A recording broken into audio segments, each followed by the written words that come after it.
There is a chateau in the French countryside, sitting on 2,800 acres of land, staffed year-round by over 400 employees, that most of the world has never heard of. It's not a hotel, not a museum, a private home. Its owners don't show up on Forbes lists. They don't give interviews. They don't ring opening bells or speak at Davos. But every time you walk into a Louis Vuitton store, every time you spray on Dior, every time you pop a bottle of Moët at someone's wedding, you are, without knowing it, paying tribute to them.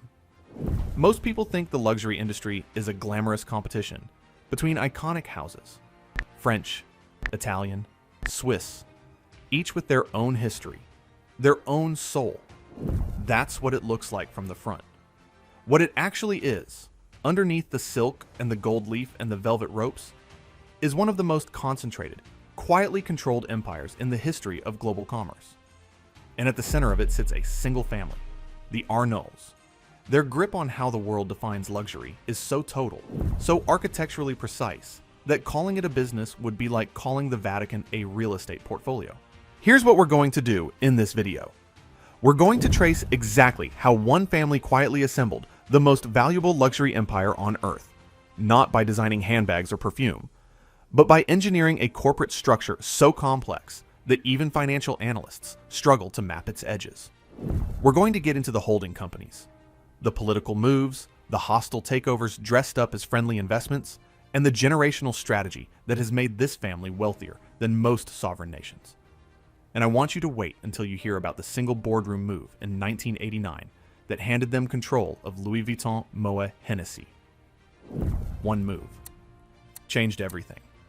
By the end of this, you will never look at a luxury brand the same way again. To most people, luxury fashion is a story about artists. Karl Lagerfeld sketching at 3 in the morning, the ghost of Coco Chanel stitching rebellion into fabric, Christian Dior unveiling the new look in 1947, a Paris still hollowed out by war, and women weeping in the streets because something beautiful had finally come back. That's the story the industry tells. And look, it's not entirely wrong. The craftsmanship is real. The history is real. The artistry, in a lot of cases, is genuinely extraordinary. But here's what that story quietly leaves out. Those brands, Dior, Louis Vuitton, Givenchy, Celine, all of those luxury brands, they don't belong to their designers. They don't belong to their creative directors. Most of them don't even belong to the countries whose names they carry. They belong to one man, and through him, to one family. What looks like competition, different houses, different identities, rivals at Fashion Week, is, in many cases, a carefully managed ecosystem. Different faces, one body, different labels poured from the same fountain of capital, with just enough creative independence to keep the illusion of independence alive. The curtain looks magnificent from the front. Someone built it, someone owns it, and they've been standing behind it very quietly for over 4 decades.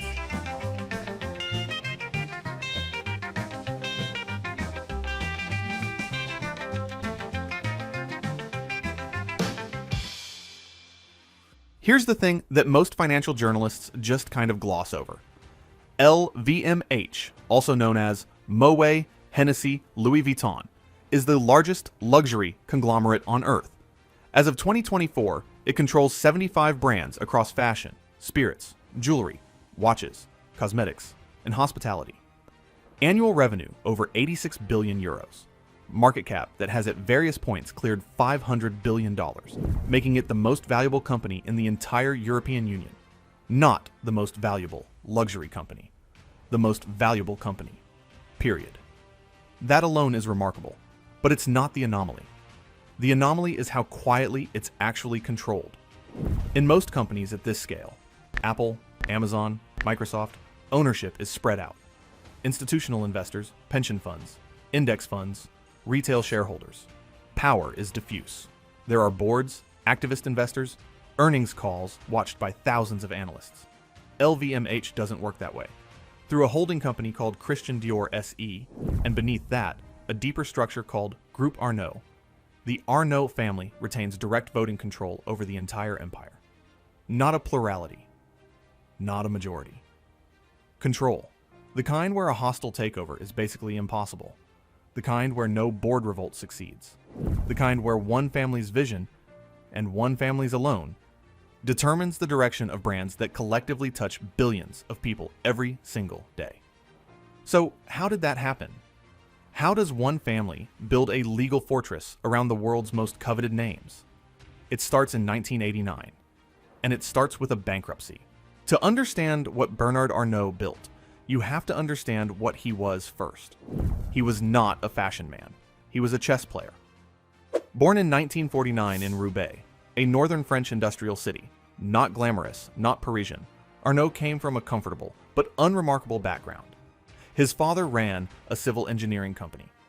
Bernard went to the École Polytechnique, France's most elite engineering school, and graduated with a mind built for systems, for structures, for seeing how pieces connect in ways that aren't obvious until it's too late.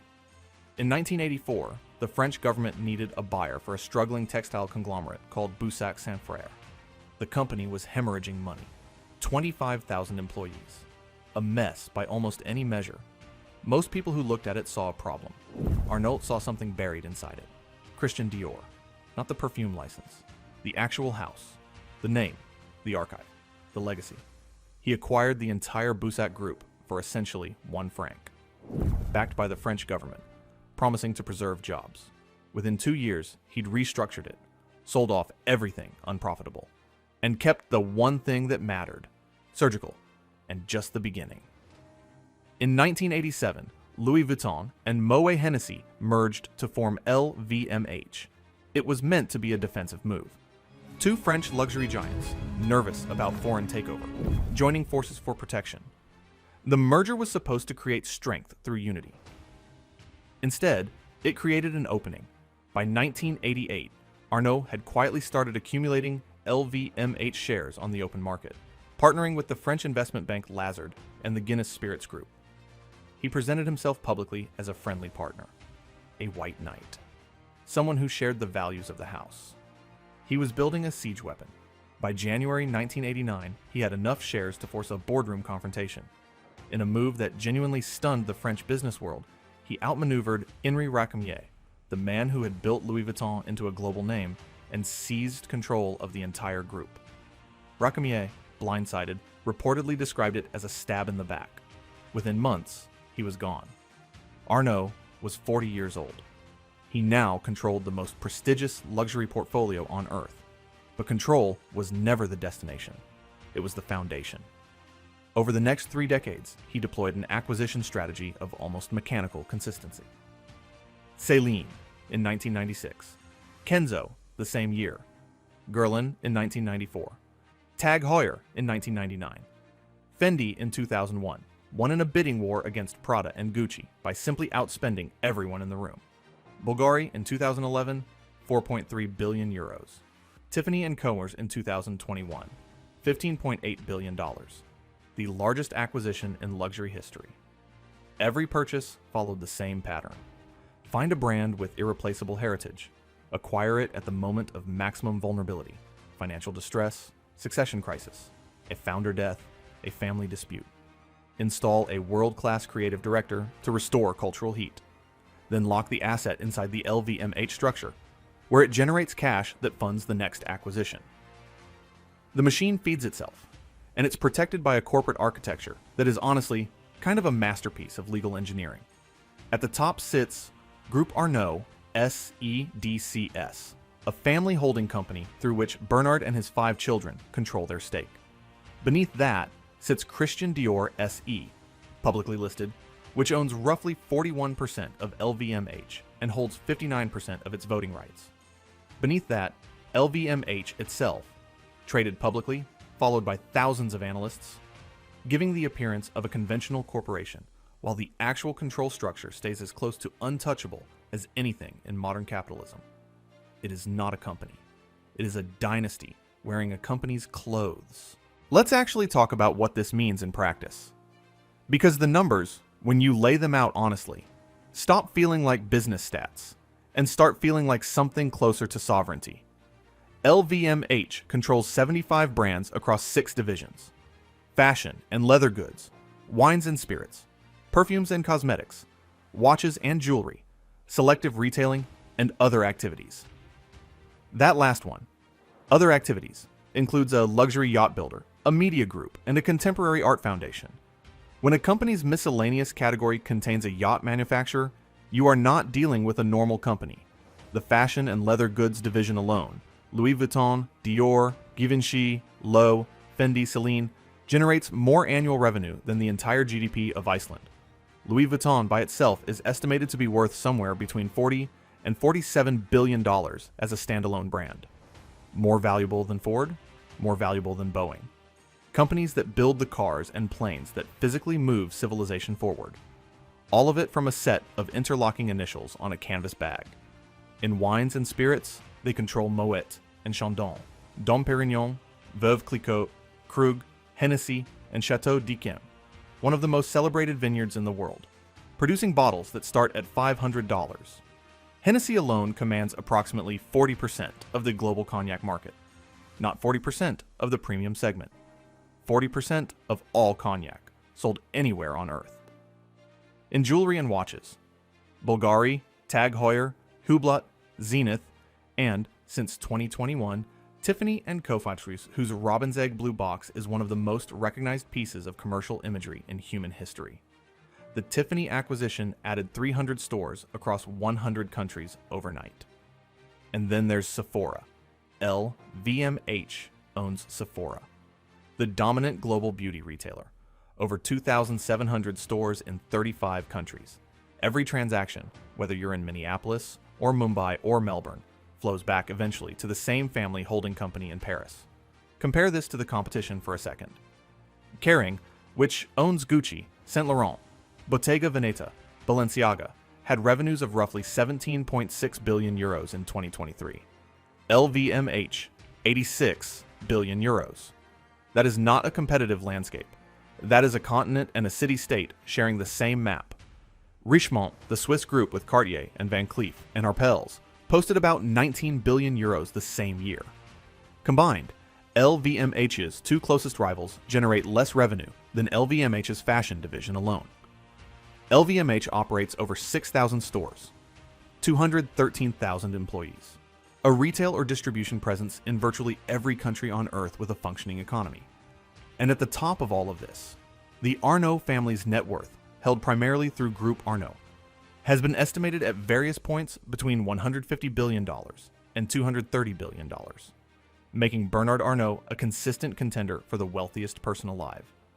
Not wealthiest in fashion, not wealthiest in Europe, wealthiest on Earth. $200 billion is enough to fund NASA's entire annual budget for over a decade. Enough to end homelessness in the United States, by most academic estimates, twice over. It has functionally escaped the category of personal wealth and entered the territory of institutional power. And yet, most people couldn't tell you his name. That is not an accident. Here is what power at this level actually looks like. Bernard Arnault's public image is one of quiet, almost professorial restraint. He speaks softly in interviews. Dark suits, no tie. He talks about craftsmanship, heritage, the long view. Careful, measured, deliberately unflashy, which is a strange quality in a man who has built his entire empire on selling desire. The private reality is something else. His main residence is a mansion in Paris's 16th arrondissement. Quiet streets, discreet facades, the kind of neighborhood that doesn't need to advertise itself. But Paris is just the base of operations. The family's real estate footprint spans continents. A beachfront estate in Saint-Tropez, and properties in Belgium, Nidal, where Arnault briefly took citizenship in 2012, triggering a national conversation in France about wealth, loyalty, and tax residency that dominated headlines for months. He ultimately didn't relocate permanently, but the episode revealed something. At this level of wealth, national borders are less fixed lines and more negotiable parameters. Then there's the yacht. The Symphony, Arnault's private superyacht, stretches roughly 101 meters, one of the largest privately owned vessels in the world, staffed by a permanent crew. It's been spotted in the Mediterranean, the Caribbean, anchored off Cannes during the film festival like a floating embassy for the empire it represents. But honestly, the most telling detail isn't the yacht or the properties, it's the art. Arnault doesn't just collect luxury goods, he collects the artists who define culture. His private collection, partly housed in the Fondation Louis Vuitton, the Frank Gehry-designed institution he built in the Bois de Boulogne at a cost of over 800 million euros, includes works by Basquiat, Ellsworth Kelly, Gerhard Richter, Jeff Koons. The foundation receives millions of visitors annually.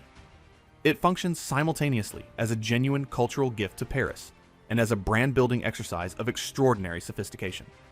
Philanthropy as architecture, generosity as strategy, and the children. All five, Antoine, Delphine, Alexandre, Frédéric, and Jean, hold senior executive positions inside the empire. Delphine is CEO of Christian Dior Couture. Antoine runs Berluti and oversees communications. Alexandre leads Tiffany. Frédéric runs Tag Heuer. Jean is at Louis Vuitton. 5 children, 5 thrones, 1 empire. The succession isn't being planned. It's already been executed. Here's where the story gets uncomfortable. Because for all the documented connections, the mapped holding structures, the publicly filed corporate disclosures, there are questions about this empire that remain deliberately unanswered. The first is succession. Arnault is, as of 2024, 75 years old. He has positioned all 5 of his children inside the machine. But 5 heirs and 1 throne is an equation with no clean solution. The internal competition between the Arnault children, particularly between Delphine and Antoine, the 2 eldest, is something financial analysts watch with the attention usually reserved for geopolitical flashpoints. A fractured succession could do what no competitor, no regulator, and no market downturn has managed to do: crack the fortress from the inside. The second question is regulatory. LVMH's concentration of market power has started attracting the kind of scrutiny that historically comes just before intervention. The EU's evolving competition frameworks, combined with growing political pressure around wealth concentration, create an environment where a structure that is legally bulletproof today may face challenges that simply didn't exist a decade ago. The third question is the one nobody in the luxury industry says out loud. What happens to cultural heritage when it is entirely owned by a single financial apparatus? And when Italian craftsmanship, French haute couture, and Swiss watchmaking are all subsidiaries of the same Parisian holding company? Are they still expressions of culture? Or have they become, at some fundamental level, products of a monopoly that has learned to speak the language of art? I don't have clean answers to those questions. Neither does anyone else. But they're coming. Here is the truth underneath everything we just covered. The world's most powerful empires aren't built with armies anymore. They're built with holding companies and heritage brands, boardroom maneuvers and generational patience, and the quiet compounding force of capital deployed by people who think not in quarters, but in centuries. Now, Bernard Arnault didn't just build a business, he built a dynasty, one so architecturally sophisticated, so deliberately invisible at its core, that billions of people interact with it every single day without ever knowing his name. That is not an accident of history. That is the point. The most dangerous kind of power is the kind you never think to question. So here's the question I want to leave you with. When one family controls the global language of luxury, the brands that define aspiration, taste, and status for billions of people across every culture on Earth, is that the result of extraordinary vision, of merit? Or is it simply what happens when capital, once concentrated enough, begins to replicate itself automatically, beyond talent, beyond effort, beyond anything as fragile as individual genius? Is this empire earned, or is it just what the game looks like when someone owns the board? Leave your answer in the comments. I bet you our answers will line up pretty closely. And if this kind of deep dive is what you're here for, subscribing would mean the world. It truly helps us grow and make more videos just like this one.